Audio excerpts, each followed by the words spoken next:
Thanks giving பண்ணுறாங்க. நமக்கு செய்த நன்மைகளுக்காக தேவனை ஸ்தோத்தரிப்போம்.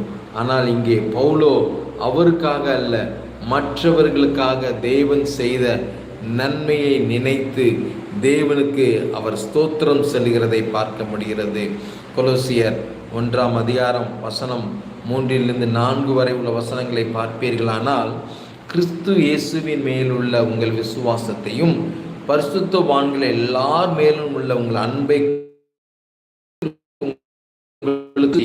எப்பொழுதும் உங்களுக்காக வேண்டுதல் செய்கிறோம். ஆமேன்.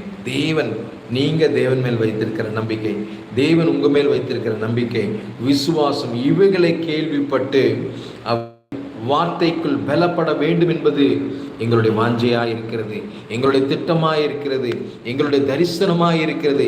நீங்கள் நாளுக்கு நாள் புதிதாக்கப்படுகிற அனுபவத்திற்குள் வருவீர்களானால்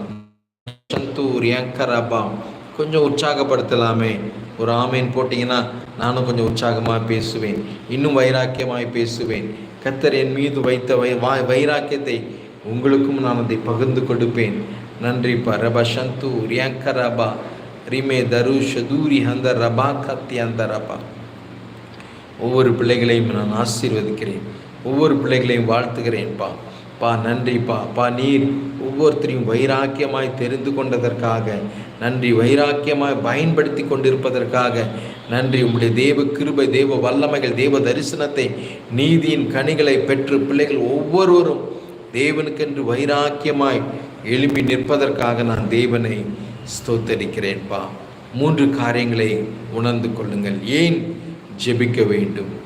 நாளுக்கு நாள் நாம் ஆவியில் பலப்பட வேண்டும், ஆவிக்குரிய வாழ்க்கையில் வளர வேண்டும், தேவனுக்கென்று வைராக்கியமாய் நிற்க வேண்டும் என்று நீங்கள் ஆசைப்படுவீர்களானால் கண்டிப்பாய் நீங்கள் ஜெபிக்கிறவர்களாக இருக்க வேண்டும். பவுலின் ஜெபம் அவருக்காக அவர் ஜெபிக்கவில்லை, அவரை ஆண்டவராக இயேசு கிறிஸ்துவை நம்பி வந்த ஒவ்வொரு விசுவாசிகளும் வல்லமையாய் மாற வேண்டும், ஒவ்வொரு விசுவாசிகளும் வைராக்கியமாய் மாற வேண்டும் என்று அவர்களுக்காக தேவனிடத்தில் அவர் பரிந்து பேசுகிற ஜெபத்தை செய்து கொண்டிருந்தார். தேவனோடு கூட அப்பா இவர்களுக்கு பிரகாசம் உள்ள மனக்கண்ணை கொடுங்கப்பான்னு சொல்லி அங்கே ஜெபிக்கிற ஒரு ஜெப வீரனாய் ஜெப பிள்ளைகளே, நீங்கள் உங்கள் தேவைகளுக்காக மட்டும் ஜெபிக்கிறவர்களாக இல்லாதபடிக்கு நல்ல ஆவிக்குரிய தலைவர்கள், ஆவிக்குரிய சில குழுக்களை வைத்து நீங்கள் ஜெபத்தை நடத்தி கொண்டிருக்கலாம். அப்படிப்பட்டவர்கள் உங்களோடு இணைந்து இருக்கிற அந்த பிள்ளைகளுக்காக நீங்கள் வைராக்கியமாய் தேவனிடத்தில் முறையிடுங்க. அந்த பிள்ளைகளுக்காய் தேவனிடத்தில் கண்ணீர் சிந்துங்க. அப்பா இவர்களுடைய மனக்கண்கள் திறக்கப்படட்டும், தேவனை இன்னும் இவர்கள் வைராக்கியமாய் அறிந்து கொள்ளட்டும், பார்க்கட்டும், தேவனுடைய வெளிப்பாடுகள் இவர்களுக்கு வரட்டும் என்று நீங்கள் செபிக்கும் போது கர்த்தர் அதை அப்படியே உங்களுக்கு செய்து கொடுப்பார். நம்புறீங்களா? விசுவாசிக்கிறீங்களா? 2வதாக ப்ரேயர் இன்வால்வ்ஸ் இன்டர்செக்ஷன்.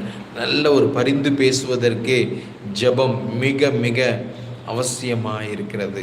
எஸ்ராவை பார்க்கிறோம், அவர் உதவி செய்கிற ஒரு உதவியாளராய் ஜெபம் செய்கிறதை பார்க்கிறோம்.